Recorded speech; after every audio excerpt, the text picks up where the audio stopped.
இந்த வீடியோவை பார்க்குற எல்லாருக்கும் வணக்கம். நம்ம இன்னைக்கு என்ன செய்ய போகிறோம்னா, அன்னைக்கு ஒரு அவுல் வச்சு ஒரு கொழுக்கட்டை தான் பண்ண போகிறோம். அவுல் வெஜிடபிள் கொழுக்கட்டை. அதுக்கு தொட்டு சாப்பிட்ற மாதிரி ஒரு வித்தியாசமான ஒரு கார சட்னியும் நம்ம செய்ய போகிறோம். இந்த கார சட்னியும் அவுல் கொழுக்கட்டையும் ரொம்ப டேஸ்ட்டாக இருக்கும். இதை வந்து இப்போ பிரேக்ஃபாஸ்ட்டாகவும் காலையில் டிஃபனுக்கும் எடுத்துக்கலாம், நைட்டு டின்னராகவும் எடுத்துக்கலாம். அப்படி இல்லைன்னா ஈவினிங் ஸ்நாக்ஸுக்கு கூட பசங்களுக்கு செஞ்சு கொடுக்கலாம். இது எப்படி செய்யலாங்கிறத வாங்க பார்ப்போம். இந்த அவுல் கொழுக்கட்டை செய்கிறதுக்கு வந்து நான் தேவையான பொருளை வந்து எடுத்து வச்சுருக்கேன். இதை ஒன்று ஒன்றா உங்கள்கிட்ட சொல்லிடுறேன். இதை வந்து நான் இப்போ இந்த கப்பால் 1 கப்பு அவுல் எடுத்திருக்கேன். அந்த அவுலை வந்து நான் ஒரு தடவை தண்ணி விட்டு கழுவி எடுத்துகிட்டு வந்துட்டேன். இப்போ வந்து இதில் ஒரு 1/2 கப்பு தண்ணியை ஊற்றி கொஞ்சம் நேரம் ஊற வச்சிடலாம். நல்லா ஊறிட்டு அப்படின்னு சொன்னோம்னா அன்னைக்கு இதெல்லாம் வதக்கி போட்டு பிசையும் போது நல்லா சாஃப்டாகிடும் அவுல். இதில் என்ன பொருள் வந்து வெங்காயம், பச்சை மிளகாய், கேரட்டு, கொஞ்சம் கொத்தமல்லி, கொஞ்சம் தேங்காய் துருவல், கடலைப்பருப்பு, உளுத்தம்பருப்பு, பெருங்காயம் கொஞ்சோட. இதுதான் தேவையானது. கொஞ்சம் உப்பு போட்டுட்டோம் அப்படின்னு சொன்னோம்னா இது பண்ணிக்கலாம். நம்ம இதை விட்டு வேறு எதனா வெஜிடபிள்ஸ் சேர்க்கலாமான்னு பார்த்தோம்னா நாளைக்கு இன்னும் வந்து பீன்ஸு சேர்க்கலாம், கோஸு சேர்க்கலாம், பன்னீர் சேர்க்கலாம். இதெல்லாம் இருந்துச்சுன்னு சொன்னோம்னா அன்னைக்கு இதெல்லாம் சேர்த்து செய்யலாம். இன்னும் பன்னீர் சேர்த்து செய்யும் போது இந்த கொழுக்கட்டை வந்து ரொம்ப டேஸ்ட்டாக இருக்கும். இதெல்லாம் எப்படி வதக்கிட்டு எப்படி செய்யலாங்கிறத பார்ப்போம். இப்போ நான் வந்து அடுப்பை பற்ற வச்சுட்டு ஒரு 3 ஸ்பூன் கிட்ட எண்ணெய் விட்டுருக்கேன். நான் கடலெண்ணெயாக தான் விட்டுருக்கேன். 1 ஸ்பூன் கடுகு, 1 ஸ்பூன் கடலைப்பருப்பு, 1 ஸ்பூன் உளுத்தம்பருப்பு. அடுப்பை வந்து நல்லா ஸ்லோவாக வச்சுக்கோங்க. இது பருப்பு வந்து நல்லா செவந்து வரட்டும். 2 பச்சை மிளகாய் எடுத்து இந்த பொடியாக கட் பண்ணி வச்சுருக்கேன். அதையும் உள்ளே சேர்த்துட்றேன். அதோட ஒரு வெங்காயமும் ஒரு கண்ணாடி பதத்துக்கு லைட்டாக வெந்து வரட்டும். இதோட 2 சின்ன சைஸ் கேரட்டை கட் பண்ணி வச்சுருக்கேன். அதையும் உள்ளே சேர்த்துருவோம். இப்போ இந்த கொழுக்கட்டைக்கு தகுந்த மாதிரி உப்பு சேர்த்துடலாம். இந்த கேரட் வந்து கொஞ்சம் இப்படி வந்து லைட்டாக வதங்கி வரட்டும். நம்ம வந்து கொழுக்கட்டையை வந்து வேக வைக்க தான் போகிறோம். லைட்டாக அப்படி 2 பெரட்டி விட்டாலே போதும். இதோட கொஞ்சம் பெருங்காயம். அடுப்பை வந்து நல்லா ஸ்லோவாக வச்சுக்கோங்க. இதோட கொத்தமல்லி. நான் வந்து ஒரு மூடியில் பாதி அளவு தேங்காய் துருவி வச்சுருக்கேன்.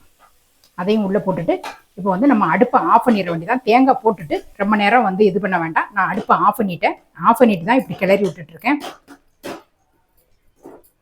நல்லா மிக்ஸ் பண்ணிவிட்டு இப்போ அவுளோட அதை சேர்க்க போகிறோம்.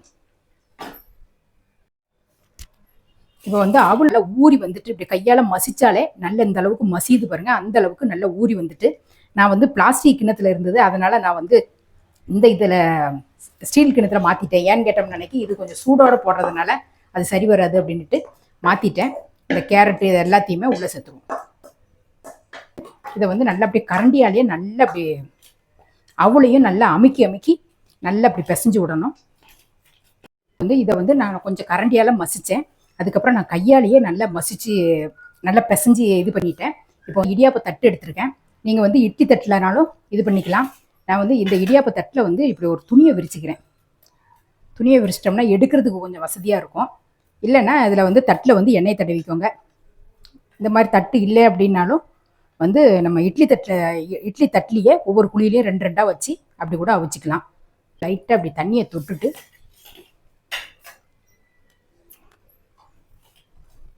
நம்ம கொழுக்கட்டைக்கு எவ்வளோ பெருசு எடுப்போமோ அதே மாதிரி இப்படி சும்மா அப்படி லைட்டாக அப்படி அமுக்கிட்டு இப்படியே வச்சுக்க வேண்டியதான்.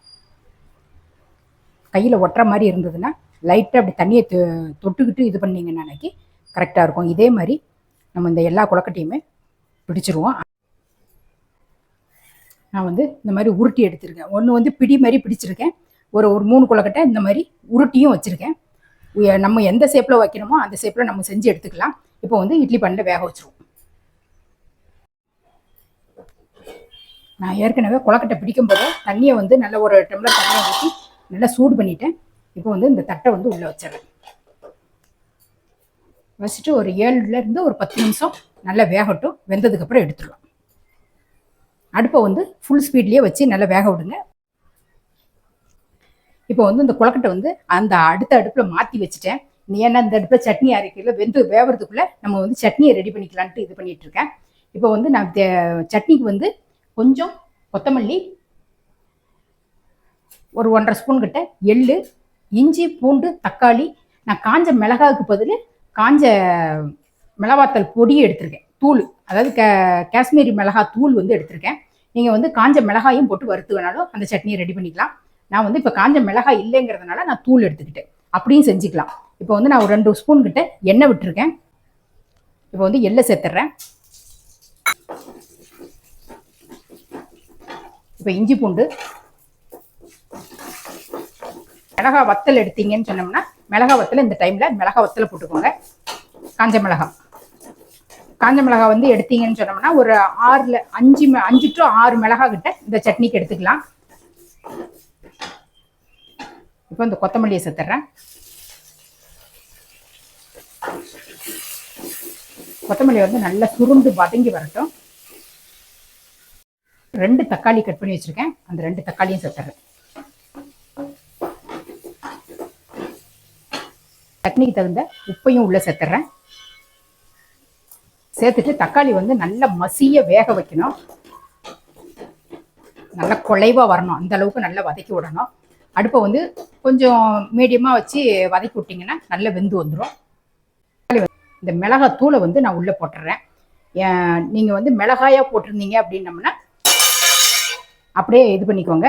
இந்த மிளகாத்தூளை வந்து இப்படி போட்டுட்டு இப்படி ஒரு பெரட்டிட்டு நான் அடுப்பை ஆஃப் பண்ணிடுறேன். ரொம்ப கருகிடக்கூடாது மிளகாத்தூள் வந்து.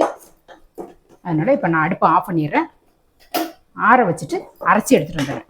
இதில் எல்லாமே சேர்த்தாச்சு, உப்புலேருந்து எல்லாமே சேர்த்தாச்சு. இதை கொஞ்சமாக தண்ணி சேர்த்துட்டு அரைச்சி எடுத்துகிட்டு வந்துடலாம். இப்போ வந்து இந்த சட்னி எண்ணெய் தாளிக்கிறதுக்கு ஒரு 2 ஸ்பூன் கிட்ட எண்ணெய் விட்டுருக்கேன். இதில் வந்து கொஞ்சமாக கடுகு, உளுத்தம் பருப்பு, கருவேப்பிலை.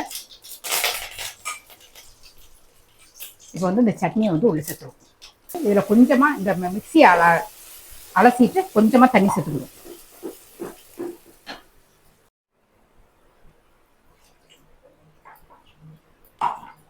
நல்லா கலந்து விட்டுட்டு ஒரு செகண்ட் சூடு, அப்படி லைட்டாக சூடு ஏறினாலே போதும். சட்னி வந்து ரெடி ஆயிடுச்சு.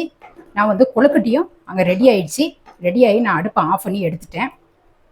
இப்போ வந்து சட்னியும் ரெடியாக எடுத்து இது பண்ணிக்கலாம். ஃபஸ்ட்டு வந்து கொழுக்கட்டையை எடுக்கும்போது கொஞ்சம் அப்படியே ட்ரையாக கல் மாதிரி இருக்காது. ஃபஸ்ட்டு வந்து எடுக்கும்போது கொஞ்சம் ஈரப்பதமாக இருக்கிற மாதிரி இருக்கும். அப்புறம் வந்து கொஞ்ச நேரம் ஆற வச்சுட்டு அந்த துணியிலேருந்து எடுங்க. அப்போ வந்து அந்த கொழுக்கட்டை வந்து எடுக்கிறதுக்கு கரெக்டாக இருக்கும். நல்லா சாஃப்டாகவும் இருக்கும் கொழுக்கட்டை. இந்த கொழுக்கட்டையை வேணாலும் நல்லா புட்டுட்டோம்னு அன்னைக்கு நல்லா சாஃப்டாக இருக்கும். நல்லா சட்னியோட தொட்டு சாப்பிட்றதுக்கு ரொம்ப அருமையாக இருக்கும் கொழுக்கட்டை. இந்த மாதிரி நீங்களும் இந்த கொழுக்கட்டையை செஞ்சு பார்த்துட்டு செஞ்சு உங்கள் குழந்தைங்களுக்கு கொடுங்க. நீங்களும் உங்கள் வீட்டில் செஞ்சு பார்த்துட்டு எப்படி இருந்ததுங்கிறத, சாப்பிட்டு பார்த்துட்டு எப்படி இருந்ததுங்கிறத கமெண்ட்டில் சொல்லுங்கள். இதே மாதிரி அடுத்த ஒரு சூப்பரான ஒரு வீடியோவில் நான் உங்களை சந்திக்கிறேன். நன்றி, வணக்கம்.